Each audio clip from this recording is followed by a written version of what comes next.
The mission of Peace Animals is very simple. It's to prevent the future suffering of animals.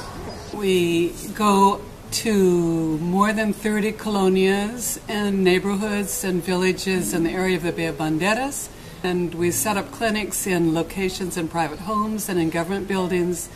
We advertise before the clinics, and we sterilize on the average of 90 cats and dogs every week free. We also, in addition to sterilization, we offer free treatment for parasites, fleas, ticks, and mange if it's present. Pues aquí estamos con Tequila, es una perrita que llegó muy maltratada de la calle. Es con esta la quinta perrita, o bueno, entre perrita que rescatamos. Esta llegó muy lesionada, lastimada, mordida y también como que le golpeaban.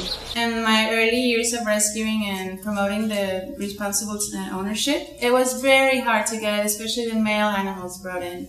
And now we have a lineup outside the clinic before we even open that day, which is also really nice. When the animals are brought to us at the clinic, our volunteers help us fill out the forms of registration, where we have very basic information like their name, the age of their pet, if it's been sick at all, and also about their reproductive health. Once we have the animals checked in, we start with the process of the anesthesia. The cats, I administer a cocktail that has both a sedative and the anesthetic, and then I can work with them, get them prepared for surgery, their belly shaved. With the dogs, it's a bit more complicated. They first come to me, they get a quick physical exam where I check their temperature, their pulse, their respiration. I go quickly through their glands to see if there's any sign of infection. And then I give them a sedative, and once that takes place, they get an IV catheter, and that's how we administer the anesthetic directly in their veins.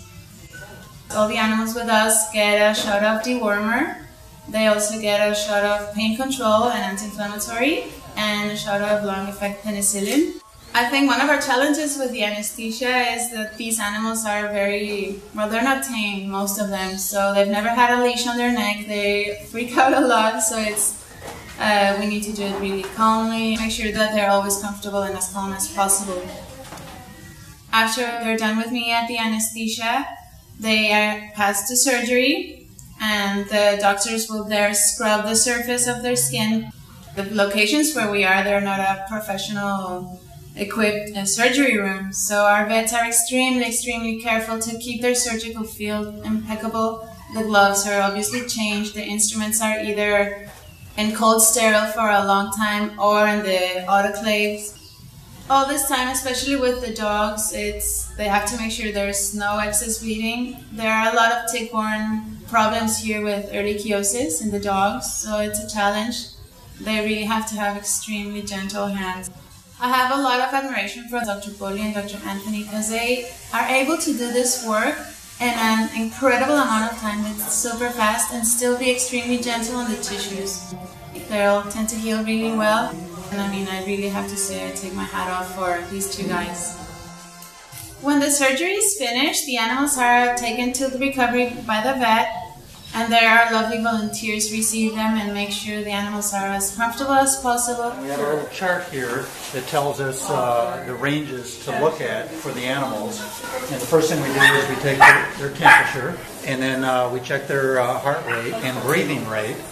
If they need heating pads, we have them. If they need to cool off in the hot summer days, we make sure that happens. They are also treated against fleas and ticks with a product that lasts for a month. And then once they're really awake, they go back in the cage and wait for their owners to come get them.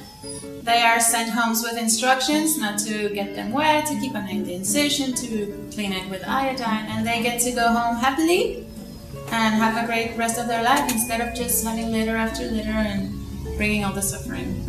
I bring my dog because I want to fix him do the sterilization, don't have more babies. Now I'm very happy. He's not, but I am. People have seen through our lives living here in Mexico how harmful it is for the community. Of course, they also see the suffering animals that are homeless, so they are picking up on the idea that it's a great thing to neuter their animals. Tourists often don't see the suffering of animals here in Mexico unless they're going outside the beaches, past the palm trees and the beautiful jungle and rivers. So we always need money. Our clinics cost us $1,500 a week, which is 3.5 days of surgery.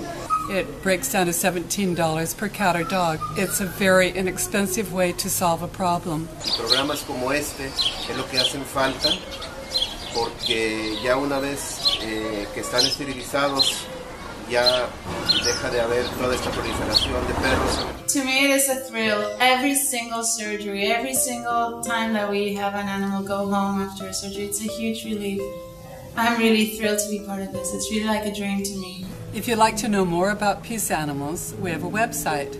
It gives information on where the clinics are, our history, who's on the board of directors, how to donate. So this is from Mexico, and we need to keep being funded forever.